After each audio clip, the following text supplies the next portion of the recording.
ಮಂಡ್ಯ ಇದೆಯಲ್ಲ, ಮಂಡ್ಯದಲ್ಲಿ ಹೇಗಾದ್ರೂ ಮಾಡಿ ಈ ಬಾರಿ ಅಟ್ಲೀಸ್ಟ್ ಒಂದು 3 ಸ್ಥಾನ ಗೆಲ್ಲಬೇಕು ಅನ್ನುವಂಥದ್ದು ಬಿಜೆಪಿಯ ಲೆಕ್ಕಾಚಾರ ಆಗಿದೆ. ಆದ್ರೆ ಬಿಜೆಪಿಗೆ ಅಷ್ಟು ಈಸಿ ಆಗಿಲ್ಲ ಮಂಡ್ಯ. ಬಿಕಾಸ್ ಅಲ್ಲಿ ಉಸ್ತುವಾರಿಯನ್ನ ವಹಿಸಿಕೊಳ್ಳಿಕ್ಕೆ ಹಿಂದೆ ಮುಂದೆ ನೋಡ್ತಾ ಇದ್ದಾರೆ ಬಿಜೆಪಿ ನಾಯಕರುಗಳು. ಯಾರಿಗೂ ಬೇಡವಾದಂತ ಮಂಡ್ಯ ಜವಾಬ್ದಾರಿಯನ್ನ ಹೊತ್ತಿದ್ದಾರೆ ಮುಖ್ಯಮಂತ್ರಿಗಳು. ಯಾಕೆಂದ್ರೆ ಯಾರಿಗೂ ಬೇಡ ಅಂದ್ರೆ ಫೈನಲಿ ಅವರಿಗೆ ಹೋಗೋದು ಡಿಫಾಲ್ಟ್ ಆಗಿ. ಇನ್ನ ಸುಮಲತಾ ಅವರಿಗೆ ಜವಾಬ್ದಾರಿಯನ್ನು ನೀಡಿ ಮಂಡ್ಯ ಗೆಲ್ಲಲಿಕ್ಕೆ ಪ್ಲಾನ್ ಅಂತ ಹೇಳಲಾಗ್ತಾ ಇದೆ. ಗೋಪಾಲಯ್ಯ ನಾರಾಯಣಗೌಡ ಬಳಸಿಕೊಂಡು ರಣತಂತ್ರವನ್ನ ಬಿಜೆಪಿ ಮಾಡ್ಲಿಕ್ಕೆ ಮುಂದಾಗಿದೆ ಅಂತ ಹೇಳಲಾಗ್ತಾ ಇರುವಂತದ್ದು. ಕಾದ್ ನೋಡ್ಬೇಕು. ಬಿಕಾಸ್ ನಾರಾಯಣಗೌಡರು ಹೇಳ್ತಾ ಇದ್ರು ಅಶೋಕ್ ಅವರು ವಾಪಸ್ ಹೋದಂತ ಸಂದರ್ಭದಲ್ಲಿ, ನನ್ಗಂತೂ ಬೇಡಪ್ಪ ಮಂಡ್ಯ ಉಸ್ತುವಾರಿ, 3 ತಿಂಗಳಿಗೂ ಚೇಂಜ್ ಮಾಡ್ತಾ ಇದ್ರೆ ಯಾರು ವಹಿಸ್ಕೊಳ್ತಾರೆ ಅಂತ ಹೇಳಿದ್ರು. ಇದೆಲ್ಲದ್ರ ಬಗ್ಗೆ ಮತ್ತಷ್ಟು ಮಾಹಿತಿಯನ್ನ ನೀಡ್ತಾರೆ ನಮ್ಮ ಪೊಲಿಟಿಕಲ್ ಬ್ಯೂರೋ ಮುಖ್ಯಸ್ಥರಾಗಿರುವಂತಹ ಚಿದಾನ್ ಪಟೇಲ್ ನಮ್ಮ ಜೊತೆ ನೇರ ಸಂಪರ್ಕದಲ್ಲಿ ಜಾಯ್ನ್ ಆಗ್ತಾ ಇದ್ದಾರೆ. ಚಿದಾನ್ ಪಟೇಲ್, ಯಾರಿಗೂ ಬೇಡವಾದಂತ ಮಂಡ್ಯ, ಬಿಜೆಪಿ ನಾಯಕರಲ್ಲೇ ಆಸಕ್ತಿ ಇಲ್ಲ.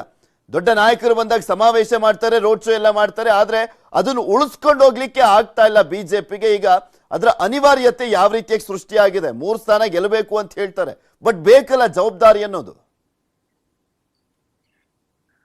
ಪೃಥ್ವಿ, ಉತ್ತರ ಕರ್ನಾಟಕ, ಕರಾವಳಿ ಕರ್ನಾಟಕ, ಅದೇ ರೀತಿ ಹಳೆ ಮೈಸೂರು ಭಾಗದಲ್ಲಿ ಕೂಡ ಈ ಬಾರಿ ಬಿಜೆಪಿ ಹೆಚ್ಚು ಸ್ಥಾನಗಳನ್ನ ಗೆಲ್ಬೇಕೆಂಬ ಕಾರಣಕ್ಕಾಗಿ ಕೇಂದ್ರ ಗೃಹ ಮತ್ತು ಸಹಕಾರ ಸಚಿವರವರು ತನ್ನದೇ ಆದ ಪ್ಲಾನ್ ಅನ್ನ ಮಾಡ್ತಿರುವಂತದ್ದು. ಇದೇ ಕಾರಣಕ್ಕಾಗಿ ಪ್ರಧಾನಿ ನರೇಂದ್ರ ಮೋದಿ ಅವ್ರನ್ನ ದಶಪಥ ರಸ್ತೆ ಉದ್ಘಾಟನೆ ಸಂದರ್ಭದಲ್ಲಿ ರೋಡ್ ಶೋ ಕೂಡ ಮಾಡಿದ್ದು. ಸ್ವತಃ ಅಮಿತ್ ಶಾ ಅವರು ಕೂಡ ಮಂಡ್ಯದ ಸಂಬಂಧಪಟ್ಟಾಗೆ ಆಸ್ತಿಯನ್ನು ವಹಿಸಿರುವಂತದ್ದು.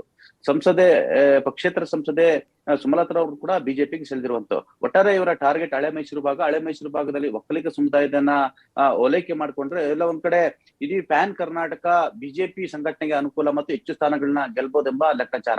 ಇದ್ರ ನಡುವೆ ಉತ್ತರ ಕರ್ನಾಟಕದಲ್ಲಿ ಎಲ್ಲ ಒಂದ್ ಕಡೆ ಲಿಂಗಾಯತ ಮತಗಳೇನಾದ್ರೂ ಬಿಜೆಪಿ ಪರವಾಗಿ ಕ್ರೋಢೀಕರಣಗೊಳ್ಳಿಲ್ಲ ಅಂತ ಹೇಳಿದ್ರೆ ಅಲ್ಲಿ ಹಳೆ ಮೈಸೂರು ಭಾಗದ ಒಕ್ಕಲಿಗ ಮತಗಳನ್ನು ಮತ್ತು ಇತರ ಒಬಿಸಿ ಮತಗಳನ್ನ ಕ್ರೋಢೀಕರಿಸಬೇಕೆಂಬುದು ಇವರ ಲೆಕ್ಕಾಚಾರ. ಈ ಲೆಕ್ಕಾಚಾರದ ಭಾಗವಾಗಿ ಮೊದಲನೇದಾಗಿ ಮಂಡ್ಯದಲ್ಲಿ 2 ಅಥವಾ 3 ಸ್ಥಾನಗಳನ್ನ ಈ ಬಾರಿಯ ಚುನಾವಣೆಯಲ್ಲಿ ಗೆಲ್ಲಬೇಕು. ಆ ಮುಖಾಂತರ ಈ ಗೆಲುವು ಮುಂದಿನ ಲೋಕಸಭೆ ಚುನಾವಣೆಯಲ್ಲಿ ಕೂಡ ಮಂಡ್ಯದಲ್ಲಿ ಬಿಜೆಪಿ ವಿಜಯ ಪತಾಕ ಹಾರಿಸಬೇಕನ್ನೋದು ಇವರ ಲೆಕ್ಕಾಚಾರ. ಹಾಗಾಗಿ ಈಗ ಮಂಡ್ಯ ಉಸ್ತುವಾರಿಗೆ ಸಂಬಂಧಪಟ್ಟಾಗ ಹಲವಾರು ಗೊಂದಲಗಳು ಇರ್ತಕ್ಕಂಥದ್ದು. ಈಗಾಗಲೇ ಆರ್ ಅಶೋಕ್ ಅವ್ರನ್ನ ಉಸ್ತುವಾರಿ ನೇಮಕ ಮಾಡಿದ್ರು, ನಂತರ ಅವರು ವಾಪಸ್ ಆದ್ರು.